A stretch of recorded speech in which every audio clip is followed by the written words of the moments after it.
E aí, galerinha, tudo bom? Meu nome é Tiago Andrade, eu sou professor de Química, tudo bom com vocês? Hoje eu preparei um resumo massa para vocês sobre o carbono. Vamos falar um pouquinho sobre ele, por quê? Porque ele é o principal composto da química orgânica. Se ele é o principal composto, então a gente precisa conhecer o carbono. Não adianta a gente querer estudar as cadeias, as classificações, sem primeiro entender o que é o carbono. Ok, pessoal? Então acompanha aí comigo. Ó, antes disso, não esquece, compartilha esse vídeo, comenta, deixa a tua dúvida aqui embaixo, se for o caso. Segue lá nosso Instagram, @TiagoMito, e também curte lá e segue a nossa página no YouTube, Química Resumida. Ok, pessoal? Então, ó, uma frase que eu vou sempre falar para vocês. É tudo entre carbonos. É tudo entre carbonos. Tudo que a gente for analisar na química orgânica sempre será apenas entre carbonos. Ok, pessoal? Então vamos lá. O carbono, só para que a gente possa conhecer ele, o carbono tem um número atômico 6, ok? E a sua distribuição eletrônica, quem ainda não assistiu, vai lá assistir o vídeo de distribuição eletrônica, é 1s2, 2s2, 2p2. Então a gente distribuiu ele eletronicamente. No próximo vídeo, vou falar sobre hibridização do carbono, então tu pode dar uma conferida lá o que é que acontece para que o carbono possa fazer esse tipo de ligação, tá? Então isso aí é para um próximo vídeo. Então, aqui é só para a gente conhecer mesmo o carbono, é uma conversa rápida.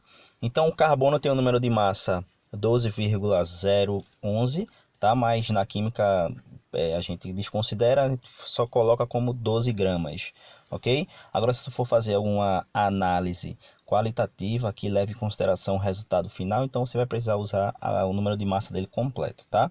Mas a gente só usa 12 gramas. Certo, pessoal? Então, ó, sobre o carbono, principalmente para quem vai entender na química orgânica, existem alguns postulados para que a gente possa entender melhor por que acontece isso com ele. O primeiro postulado do carbono é: o carbono é tetravalente em todos os compostos orgânicos.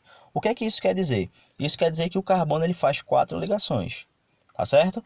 Mas essas 4 ligações elas podem aparecer de formas diferentes. Mas isso aí vai ser no próximo vídeo e você pode conferir lá, tá bom? Então, o carbono ele é tetravalente em todos os compostos, ou seja, ele pode fazer 4 ligações, tá vendo? Aqui o carbono está fazendo 4 ligações simples com o hidrogênio, mas ele pode fazer 4 ligações simples, ele pode fazer uma ligação dupla, ele pode fazer uma ligação tripla, desde que no final a soma seja 4 ligações, ok? Um segundo postulado fala que as 4 ligações do carbono são equivalentes, ou seja, para a gente entender esse postulado, nós precisamos analisar o composto. Esse composto aqui, ele é o clorometano. Perceba que eu tenho um átomozinho de cloro e 3 átomos de hidrogênio ao redor do carbono, totalizando 4 ligações. Se eu pegar esse átomozinho de cloro e colocar ele em qualquer um desses 3 pontos onde está o hidrogênio, o composto ele continua sendo o mesmo, cloro-metano. Isso que quer dizer que as 4 ligações do carbono elas têm equivalência. Então, independente de onde tiver esse cloro, o composto será igual, ok? Agora, uma coisa interessante você não confundir. Essa questão das 4 ligações do carbono são equivalentes não quer dizer que ela tenha a mesma força, tá? Porque quando a gente for estudar ligações, nós vamos perceber que o carbono ele tem ligação sigma e pi, onde essas interações, essas ligações, elas têm forças diferentes. Então, cuidado para não confundir essa teoria, tá bom? E o terceiro postulado, que é um dos mais importantes, fala que os átomos de carbono podem ligar-se entre si formando cadeias, ou seja, o carbono ele pode formar cadeias carbônicas, tá, pessoal? Então, essa é uma das partes mais importantes e o porquê torna a química orgânica tão importante, porque o carbono ele faz inúmeras cadeias, ok? Aí nós vamos estudar, aprender, classificar, dar nomenclatura de todas essas cadeias do carbono, tá? Então, e para a gente finalizar, uma curiosidade rapidinho, porque você pode já ter ouvido falar carbono diamante, carbono grafite, qual é a diferença entre eles dois?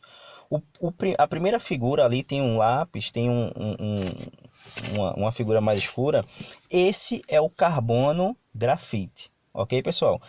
E o outro é o carbono diamante, está representado por um diamante. Qual é a diferença entre eles dois? A diferença é só o tipo de formação, tá certo? porque o carbono diamante ele é formado abaixo do magma do vulcão.